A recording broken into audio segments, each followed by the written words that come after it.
Well, I didn't know why it's playing, but Jimripsu and hello, welcome to our show. This is CNRP America live show. My name is Linda Wu, and again, welcome.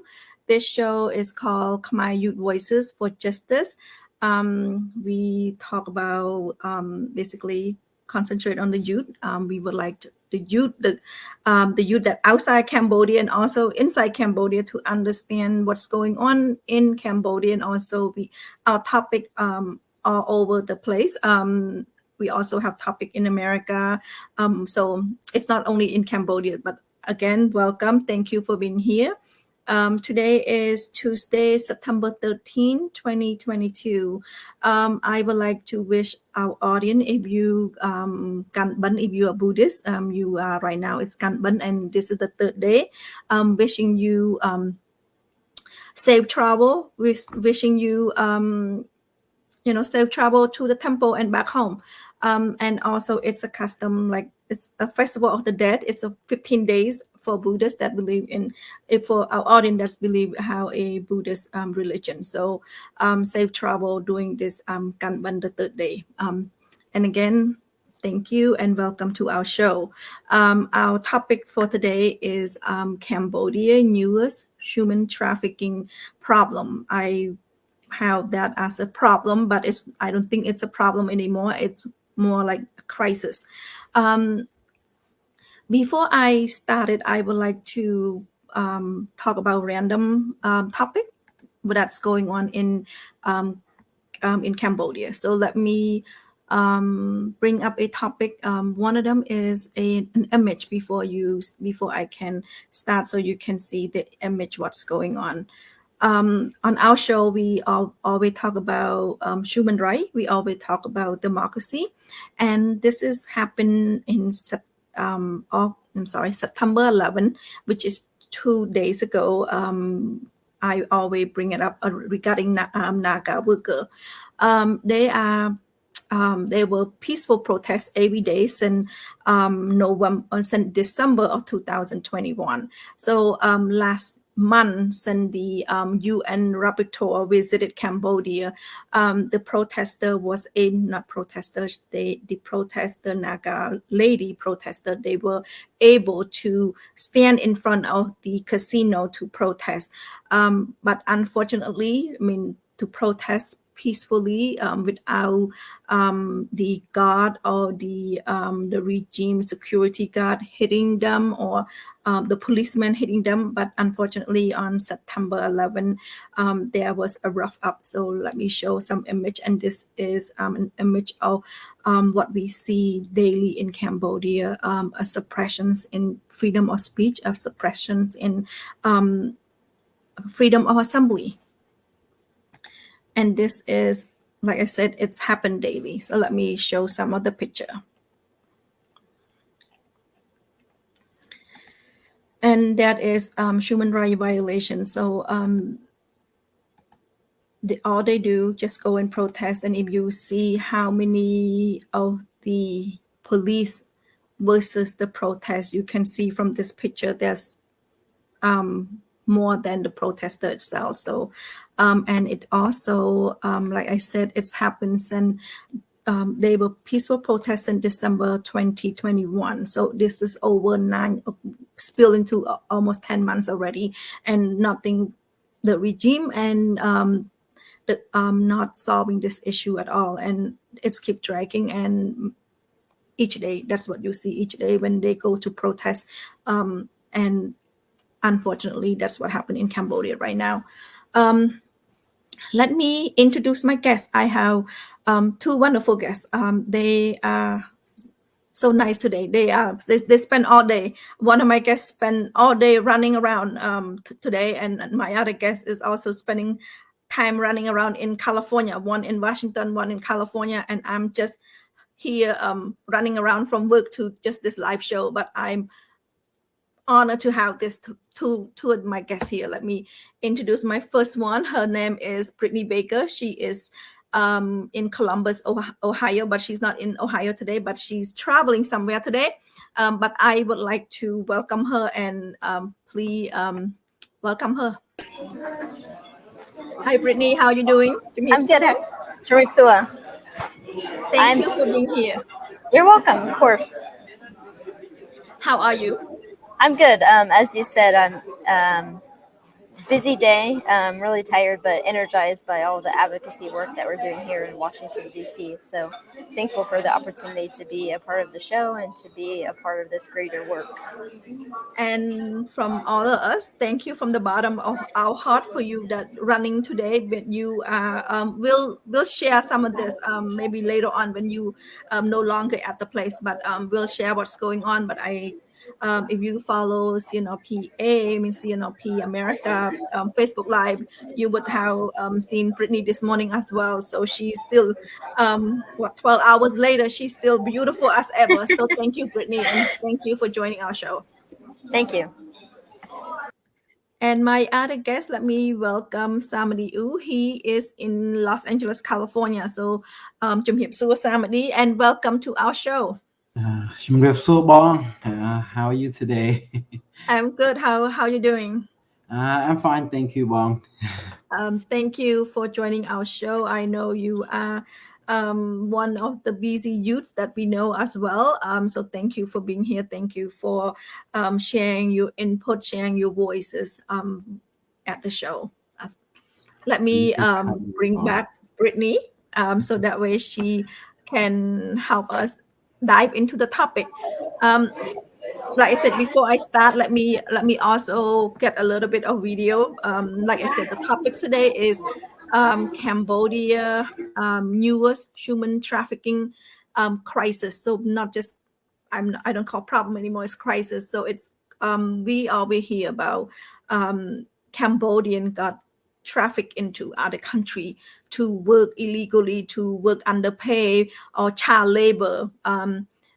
If you our audience would have known, Cambodian I believe is 1.5 to 2 million Cambodian cross the border to Thailand to work every day because as the reason is because in Cambodia there's not many opportunity, and if you are not related or you are not related or blood related of the leadership in Cambodia, you will have a hard time finding job. You will have a hard time if you first of all if you don't have connection, you would have a hard time finding opportunity in Cambodia. And it is unfortunate that many of the youth, many of the people that in their early 20s cross the border, called migrant worker, cross the border to Thailand, and that's 1.5 to 2 millions. That's the number that went over, cross the border to Thailand. And also we have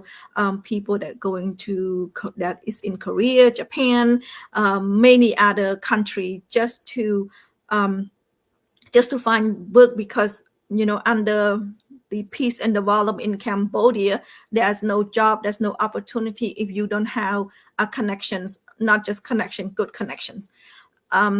Let me find the video before I started, so that way it's like a little bit into our show, so that way you can understand what is it that we're talking about, what is it that we are talking about, this new crisis in Cambodia when it's regarding to human rights. So hang in there, let me find my video.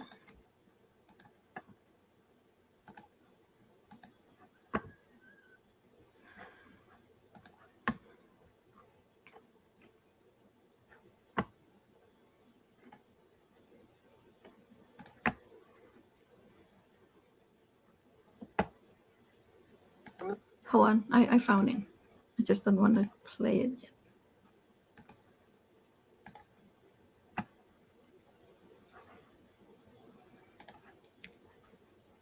National Investigation Bureau on Tuesday refuted reports that 4,000 Taiwanese nationals had gone missing in Cambodia. Government figures put the real estimate much lower at 120 people. Premier Su. Were you able to hear that? Somebody, can you hear that? Okay. President Chang on Tuesday said investigations will continue, adding that the government will offer help for Taiwanese to return to Taiwan. Sue's comments came amid criticism from a KMT lawmaker who says only 2 people are assisting in rescue operations in Cambodia. Let's hear from the lawmaker. The government's task force is really just 2 people. One is in charge of emergency rescue operations and the other in charge of consular affairs. It is absolutely not enough. 政府非常关心，我们收集所有资料。 The government is watching the mass.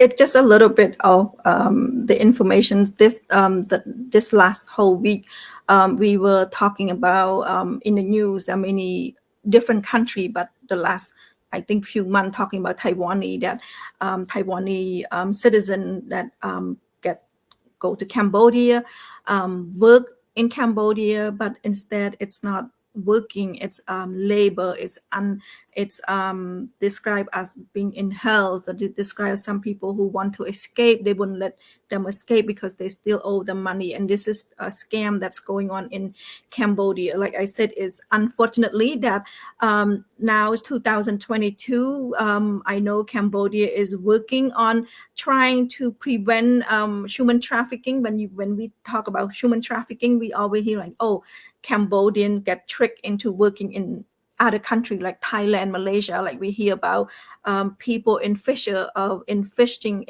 industry where Cambodian are put into boat and then they work not tirelessly. But this is 2022, and now we're hearing about other country or other foreigner that come to Cambodia and get tricked. Let me read a little topic. This is from DW.com. It says Cambodia has transformed from being a source to a major destination for human trafficking in Southeast Asia. And then this is from the UN Special Rapporteur that he traveled and he came to Cambodia for 11 days. So he actually said that human trafficking victims were experiencing a living hell in which many were tortured or even killed. So like country are now waking up to the phenomenon, and Cambodia need to be active countermeasures more strongly while welcoming international corporations as well. So that's being reported for his 11-day trip. He noticed that as well, that that's what's going on. Let's start with Brittany. Brittany, can you help us?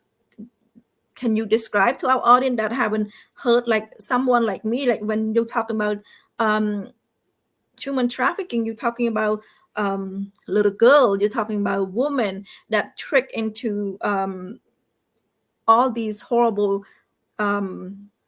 unimaginable situation. But now you hear about Cambodia is a destination. It's some people bringing other nation to other foreigner to Cambodia and work and being a slave.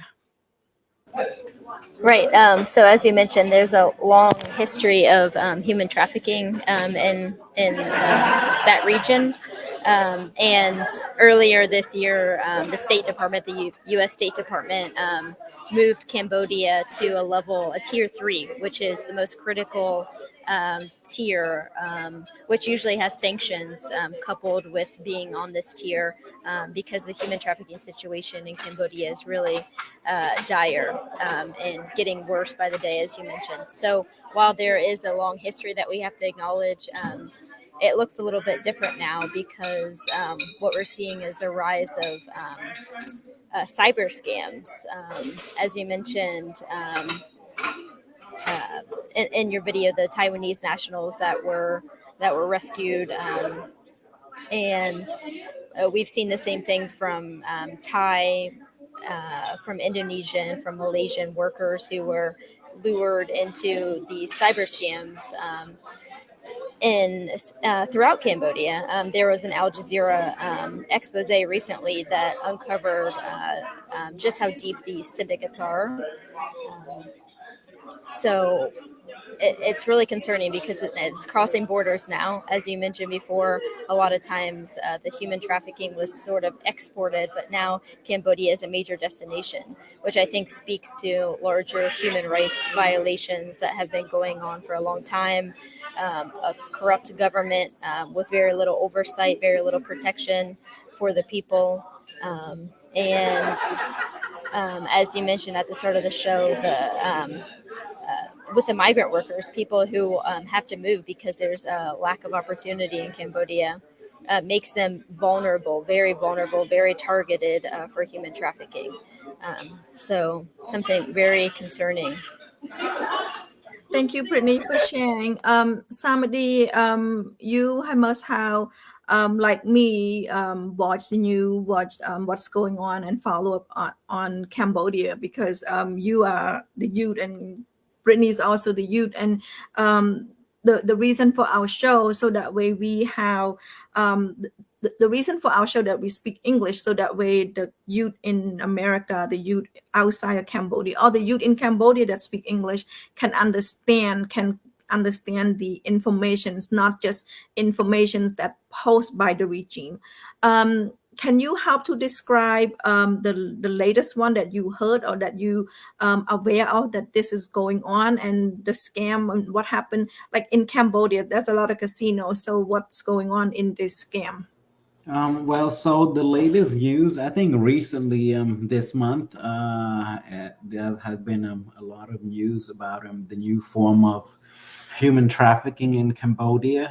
Previously, Cambodia is known for sex trafficking, human sex trafficking. Now is a type of new form that cyber scam.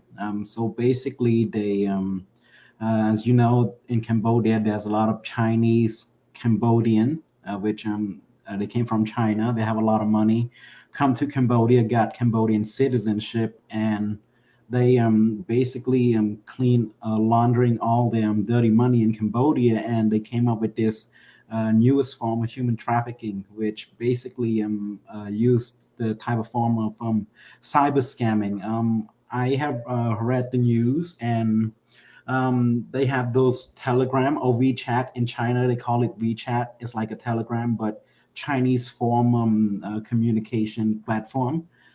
They basically translated. I translated the Chinese writing in. They basically have a group where they traffic Cambodian and also some Taiwanese and also some Chinese citizen into Cambodia, because Cambodia is easy to enter. One of the messages on the Telegram, the owner, which is who trafficked people into Cambodia, wrote, Cambodia, Sihanoukville, 6 Bangladesh, can type and speak English for companies in Sihanoukville, targeting foreigner, people who can make decision, chat back to me, can deliver. They have those type of messages, and if their target audience interested, they can discuss about the price of human trafficking. So I think there's a guy, a Chinese guy, who used to be a cook in China, and his restaurant was closing down. And then one day he got this. His name is Fan. He's 22 years old. He was offering a job in China, saying, "Oh, there's this great opportunity that you can get, but we have to." This job is in Cambodia. It's $1,000 a month.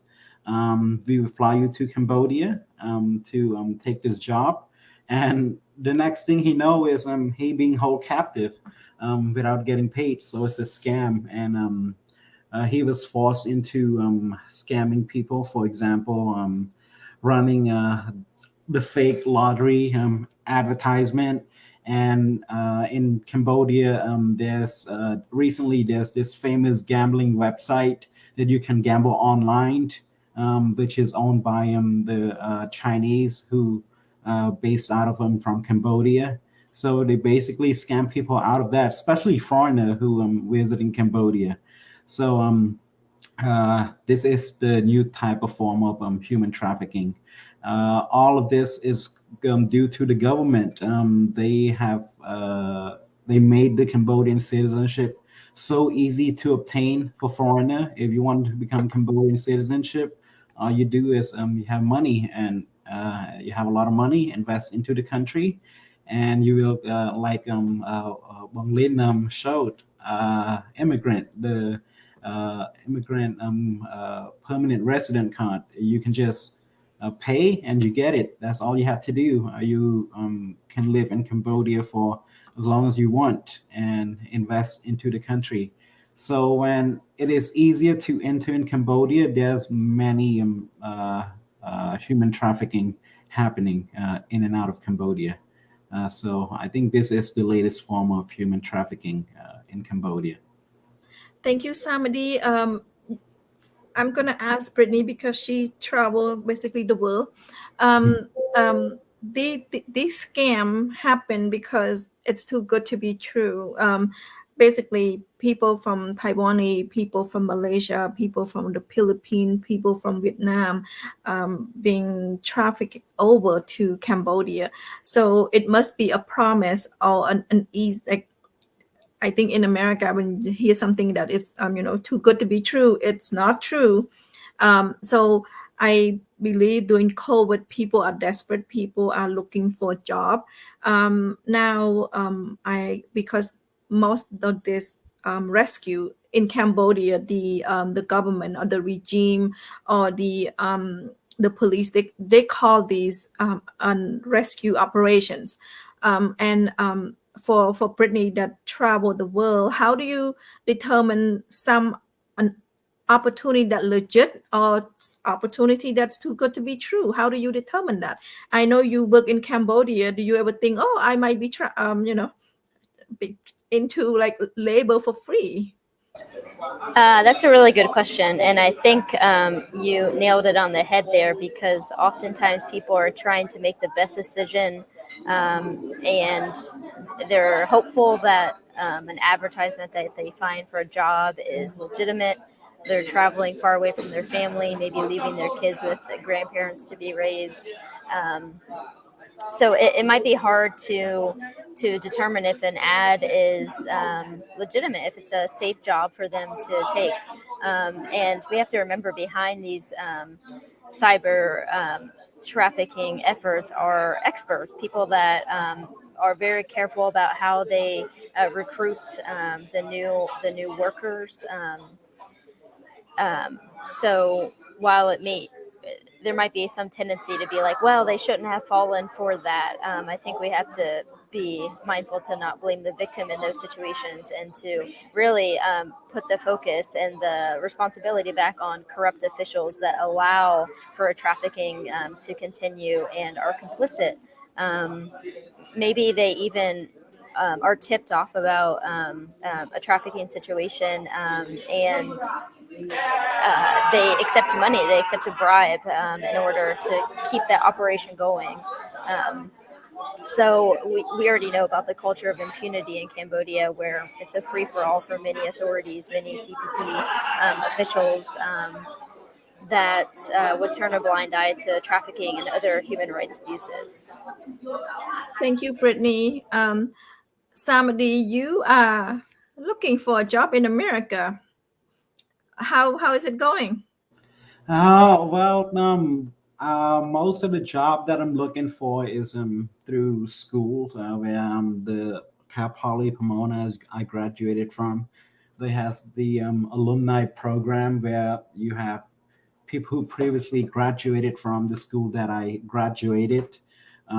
They come to an event, explain to student who about to graduate, and that's how you build connection off of those. You just go and talk to them to see if there's a job offer, and you basically get a job from a trusted source. I don't think it's possible to fall into cyber scam jobs, especially in the US, because we have a very trusted source like Indeed or through school.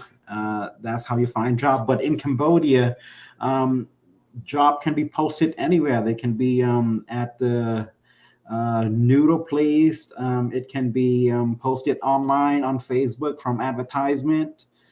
So when people become desperate, they will look into those jobs. Sometimes they said $300-400 to us. It might not be a lot, but to people who live in Cambodia, young adult, young kid um, uh, who is at a very young age, no one guide them, and they don't go to school.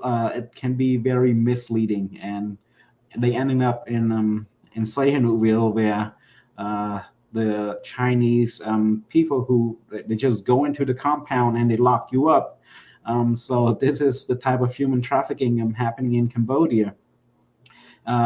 So yeah, I believe if the government do something about it, the Hun Sen regime, put more pressures into making it more difficult for Chinese investors without solid background, without checking their background into Cambodia. Instead of making easy like this, I think it will go down. Those type of scam and human trafficking will decrease, but I don't see any change as of now. Thank you, Samdi. So there's no amount of money will entice you to go to Cambodia? No. Not going even to work, like work for NGO, anything? No, nothing. We will need to ask Brittany for that because she have connection. Okay, Brittany, there's an offer coming, Brittany, for an NGO. Travel soon. Really good money, and scenic wheel. You be at the beach. For my own moral reasons, I've never visited CNRP, based off of what the Khmer people that are originally from there or are still there have told me. I have chosen to never visit CNRP just out of support of them. And understanding that the Chinese development in that area is not development for most of the Khmer people there. So it's good to remember that a lot of the cyber trafficking that we're seeing now is coming exactly from CNRP and can be traced a lot of times back to these foreign established and foreign operated casinos. Thank you, Brittany.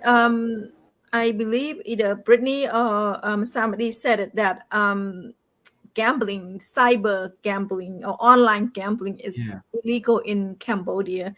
If it's illegal, why do we find so many places, so many locations where this trafficking, human trafficking happening, that people scam into working? I know people said it's really bad conditions, and we all keep hearing about how horrible, but we never hear about what's going on in there, what is going on. So is it illegal gambling? Does online gambling illegal, somebody in Cambodia? Online gambling, basically, I think cyber gambling. Well, I don't think even though the government said it's illegal, Bong, but there's no decrease in Cambodia. Is It is very easy to gamble. Just put it in short. You can basically gamble on anything. In this case, even though the government said, "Oh, we're going to close down online gambling," there's still human trafficking. I think the Chinese investor, they just use online gambling as to cover up human trafficking and this cyber scam in Cambodia. So unless the government closed down all the casino in Sihanoukville and kick out all the Chinese investor, I don't see anything change. Well, Thank you, Samdi. And let me, I just think of something.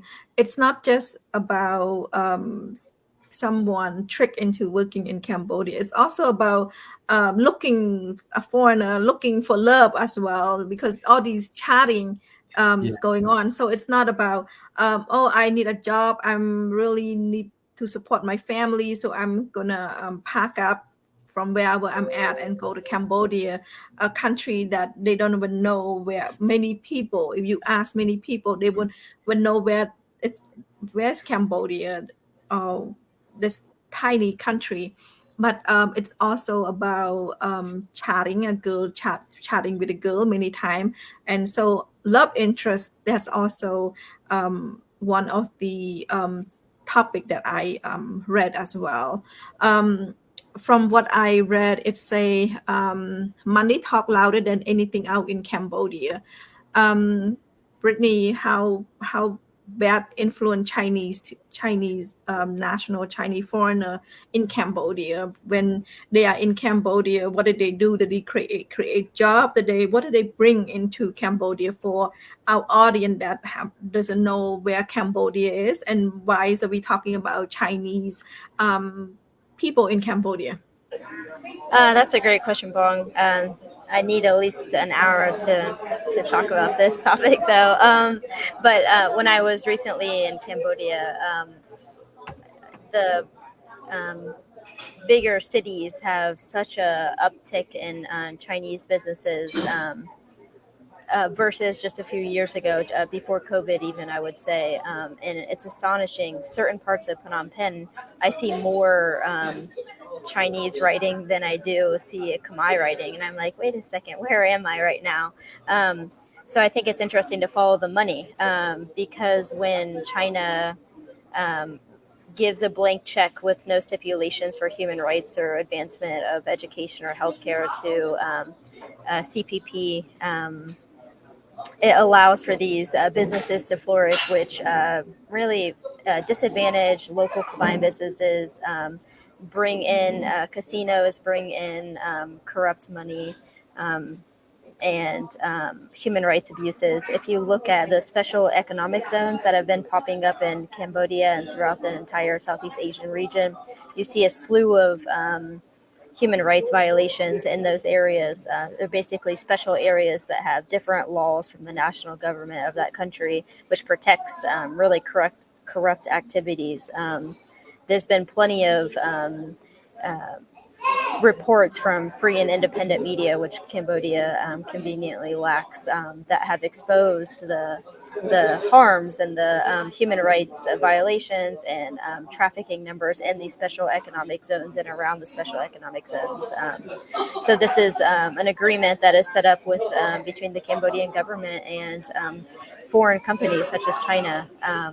So it's increasingly troubling. And while online gambling might be technically banned in Cambodia, we see a slew of casinos being built, and we see the trafficking in persons report becoming very troubling every year. And now we're seeing cyber crimes and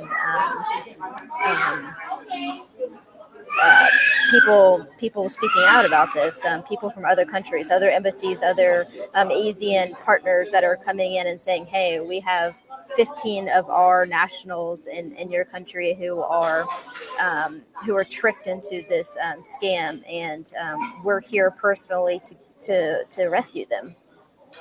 Thank you, Brittany. Even the child in your background is screaming for Cambodia, screaming out pain for Cambodia. So thank you so much, Brittany. I'm losing my concentration. I'm sorry. If our audience didn't know, Brittany is live with us in the restaurant right now. Instead of eating, she's on the computer live with us. So thank you, Brittany. Yeah, thank you, Brittany. I actually lose my train of thought. Yes. China. Somebody, I started out by saying there's 1.5 to 2 million migrant workers in Cambodia. If Cambodia has so much development everywhere, why can't we use those 1.5 to 2 million? We can call them youth to help build the country. Why do they have to go all the way to Thailand, all the way to Japan, or to South Korea to find work? What happened with all those buildings in Cambodia? Who built them? Or who helped construct those buildings? Well, those migrants that you said, one is they are Cambodian. When the Chinese investors come and build a lot of building in Sihanoukville, let's say, for example, they brought their own people. They brought their own Chinese architectures, engineering, come and build those buildings. And most of the time, the Cambodian worker were being pushed out. If you go to Sihanoukville, most of the places, everywhere you can see them is in Chinese writing. There isn't any Cambodian writing or Khmer writing on their little panel. All they said is in Chinese writing. So as a result, this push out all those Cambodian and migrant workers to other country to find better job, because in Cambodia the only job you can have is factory, and right now factory isn't doing too well in Cambodia due to EBA, COVID. Many apparel factory were closing down. So the only stable job in next to Cambodia is Bangkok, which is in Thailand, where one the economic is very. Uh, I think they are one of the best in Southeast Asia. Thailand is one of the richest country, so their economic is stable, and as a result, most Cambodian will go to Thailand to find better living. And for those who stay, they has been manipulated into thinking, well, um, even if finishing college or go to school would not give him any money, because the minimum wage in Cambodia is $140. Even if you graduate, you would not be able to find a job. Let's be honest, unless you have connections or you have a couple tens or 20K to pay the company or someone to get into that company to work, where you can only get paid $400 per month. So as a result, due to corruptions in Cambodia and the type of connection required in order to get a job at the workplace, those people will be jobless and they were forced to go into other country to work. Thank you, Samadi. Let me bring back Brittany. Brittany, when you go to Cambodia, when I go to Cambodia, we bring money and we spend in Cambodia. So the economy in Cambodia is spinning. I mean, it's moving. How come Chinese? It's not Chinese in Cambodia as well. They now, like somebody said, they go to work. They don't go to. They're not tourism. They're not tourists. They go to work and they push the Cambodian youth and the Cambodian who graduate from college, who have a college degree, but unfortunately, it's does not have connections with the regime. Does not have connection with people in the government or in the private sector. Not able to find a decent job. Let me remind everybody, a decent factory job is $197 per month. It's not per day, it's per month. So last time when we calculated, it's looked like $1. If you work in a factory, it looked like you are making $1 per hour. So, and now every I think political party, Candlelight Party, is asking or agreeing that the factory worker salary should be increased. So now the factory worker is asking for an increase in salary. That's not the point. The point is $197 per month working in factory in Cambodia versus where you go to Thailand. But the thing is, you and I go to Cambodia, somebody go to Cambodia, we spend money, we are tourists, we go visit Cambodia, and that's how economy move. We spend money at restaurant, we spend money eating, but we are not working in Cambodia. These what we call Chinese citizen that came over from China, help with constructions. First of all, Cambodian is more capable than helping in construction industry, but because it's controlled by China, they bring their own people work in Cambodia. So they actually working and bringing money to China and not spending for economy to move at all. So what is wrong with that picture? Well, there's a lot of things wrong with that picture. And I'm reminded last year of a big raid in Thailand or around the border of Thailand when there were undocumented migrant workers who were trying to find money to support their families. And because they didn't have the proper documentation, right? Perhaps because they didn't know the process, or perhaps because they couldn't afford it. So they maybe hired someone to help them cross the border, or they took the risk to cross the border by themselves, and they were caught and arrested and had to pay those fines. So while Cambodians who are completely capable of doing these jobs, white collar, blue collar jobs in Cambodia, due to corruption and a lack of jobs to keep Cambodians there, they're taking the risk to cross borders or to go to Korea, to go to Malaysia to have enough money to raise their families. So there's a lot of issues here, and something that is I find interesting is that CPP officials such as the Interior Minister, when questioned about the rise in human trafficking and these recent revelations, undercover investigations that revealed all of these things. I'm reminded that the ministers are passing the blame to other people rather than looking at their own government and what they can do to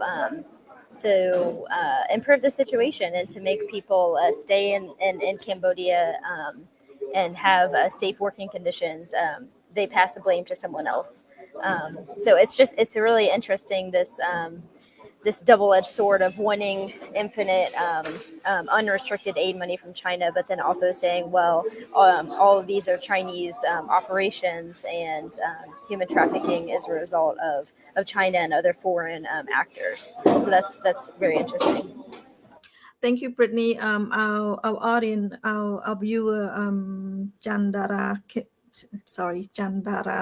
Kim, wrote it in Khmer. Said, because they cross the border, Cambodian cross the border, and police will always get them, but because of empty stomach, and many times not just empty stomach, owning to the bank, they are borrowing microfinance that we always talk about, that putting Cambodian back into more debt and more into borrowing the bank, and almost 100%, 120% interest rate, and they will, no matter what, they will never ever going to repay those back, and people would just go, the cycle just keep repeating. And when we're talking about the regime, about all these time that we talk about this, we have not seen a report beside being labeled as rescue operations. Yes, they are rescuing people. They are rescuing Taiwanese. They are rescuing the Philippines. I think on the news, they are rescuing those foreigners. But at the same time, I have not heard on the news on, going into these undercover operations and arrested the head of the casino, or arrested the person that responsible for this. Somebody, can you help me understand, or help our audience understand, why is it that it's called an operations of rescue operation instead of going in, like, if, and then we're gonna speak another our topic, like drug. You don't see the drug lord, I think we call it, got arrested, but you can see in Cambodia there's drug all over the place, but never only like innocent people who using drug got arrested. And this is the same case. The victims, we are glad that the victim got rescued, but who responsible, who accountable for that? The main population that are responsible for human trafficking in Cambodia is basically the Chinese citizen who got their permanent resident to stay in Cambodia. And as you know, recently, I think this last year, China has banned cryptocurrency. You're not able to purchase anything with cryptocurrency anymore in China. And I recently going upon this Cambodia. I just realized that Cambodia doesn't have any regulation regarding cryptocurrency. So in this case, the government digital currency, which you can use to mine the Bitcoin, or what is the other one called? I forgot. There's Bitcoin and the other one. So the government just launched this digital currency called Project Bakong. So it's basically a blockchain-based peer-to-peer payment money transfer platform. So you can basically launder all the dirty money that the Chinese resident who live in Cambodia made from cyber scamming into actual money and use those money as an investment in Cambodia. So this shows that even the government has implemented those type of digital currency. That means they supported those cyber scam because it has to do something with the regime. The regime probably behind all of this is just another way to generate money and launder money through blockchain, which untraceable.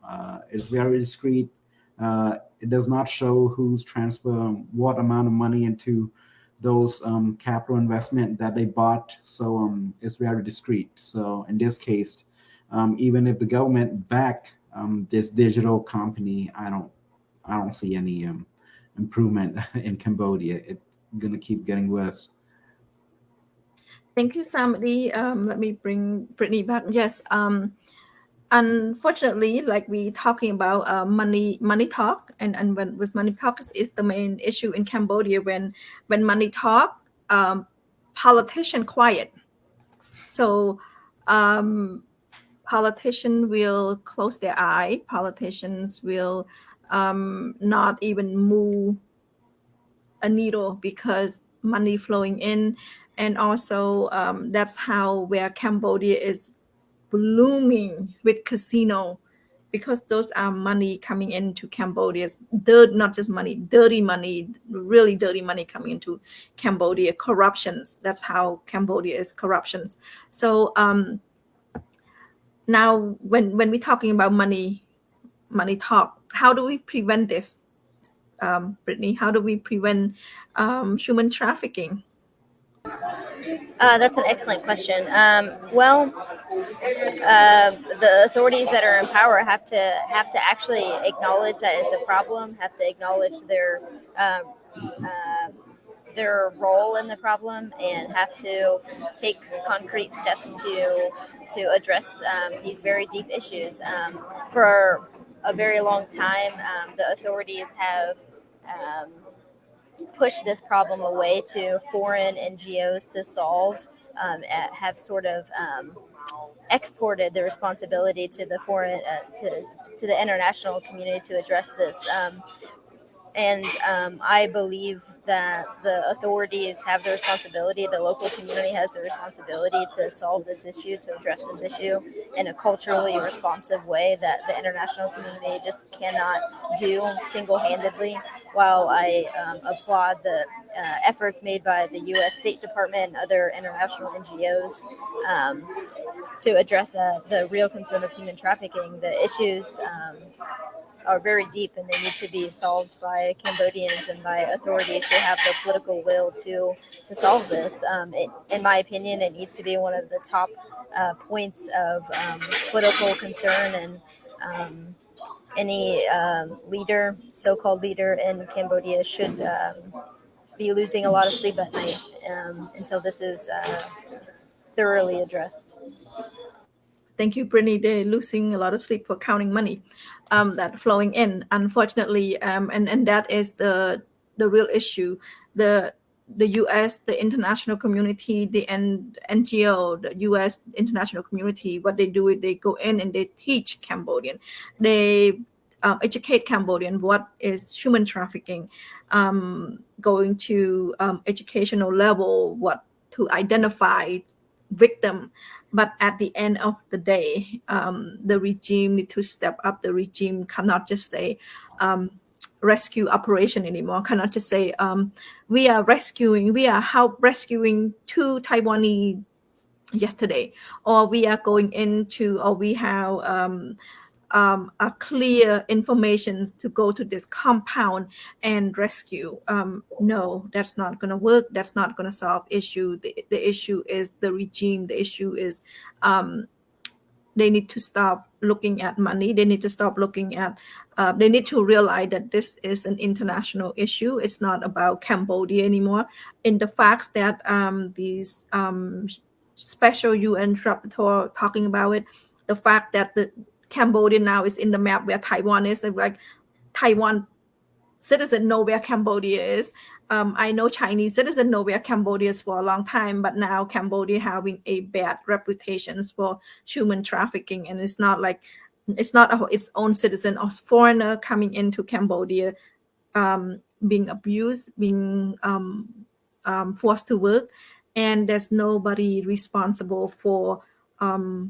Basically, there's no the man that actually responsible for anything, but it's the regime, the government of Cambodia need to be responsible, need to step up and say this need to stop, and need to stop now, because it doesn't look good for Cambodia. We are at the end of our show, both Samadi and Brittany. Since Brittany already talked already, let's start with Samadi. Any last comment, anything to our audience, any wishful for this Kanban Pyongban in Cambodia, Buddhist? I know you haven't been to the temple yet, I know, Samadi, so the first thing is what the government can do on the federal level is instead of popularizing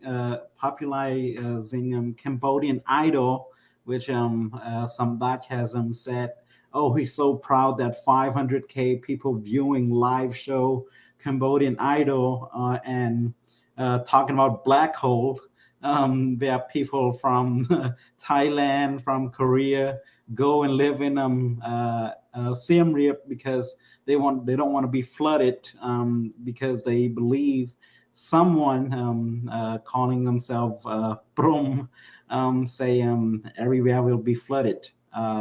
Instead of popularizing that, what he can do is brought up this issue every time he go to an event, saying, oh, there's human trafficking, cyber trafficking in Cambodia, where they smuggle people from all over the world into Cambodia and commit this type of crime. They should be doing that instead, the regime, especially some Dutch.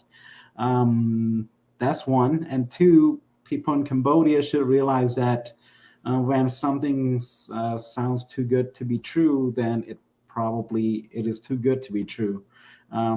If someone offer you this job and they want your information in return, I think you should treat it with extreme caution. And lastly, Bon Pyong Ban, I wish everyone a great Bon Pyong Ban, and wish you healthy and keep continuing to care about our country, because we only a few left that hasn't been manipulated or brainwashed. A small population. thank you, Samadi. Brittany, any last word before you run out? I know you need to run. Now she's ran. Okay, thank you so much, Brittany, and thank you, Samadi, for being here today. It was a really good discussion. We talk about all one topic, but hit all areas of human rights and also human trafficking in Cambodia. So for that, thank you so much, Samadi, for being here. Thank you, Bong. Thank you. Thank you, our audience, for being here today. Again, this show is on CNRP America Facebook Live. Our show is every Tuesday. We speak English. Myself and the guests speak English, so our youth will know what's going on in Cambodia. The program is called Khmer Youth Voices for Justice. And like I said, every Tuesday, please tune in. Every Tuesday, our topic today is Cambodia, newest human trafficking problem. It should be crisis now.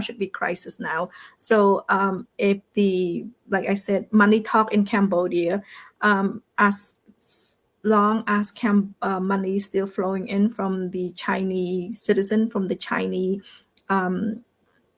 people or China Republican of China flowing into Cambodia, the regime will turn a blind eye on the issue that the world is speaking right now, and we are putting Cambodia on the map of the human trafficking situations crisis.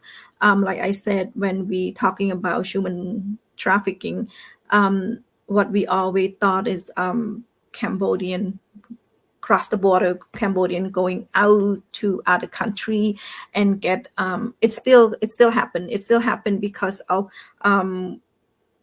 working environment in Cambodia, and there's no job in Cambodia.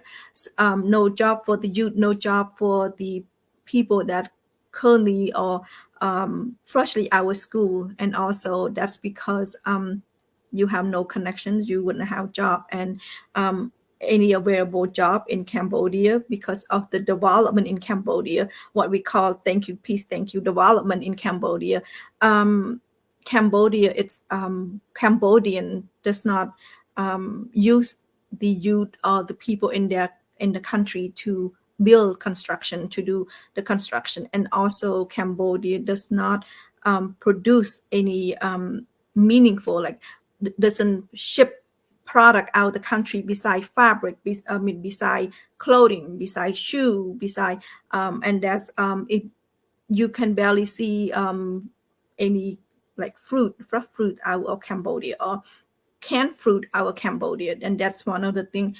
We have plenty of fruit, but at the same time, there's no market for it. So thank you, and as always, like I said, 1.5 to 2 millions Cambodian cross the border to Thailand, migrant worker to work, and many of them got arrested and because of documentations and got pushed back to Cambodia. So crossing the border life, it's not easy, and it's and our heart going out to them. But unfortunately, that's how the real life in Cambodia.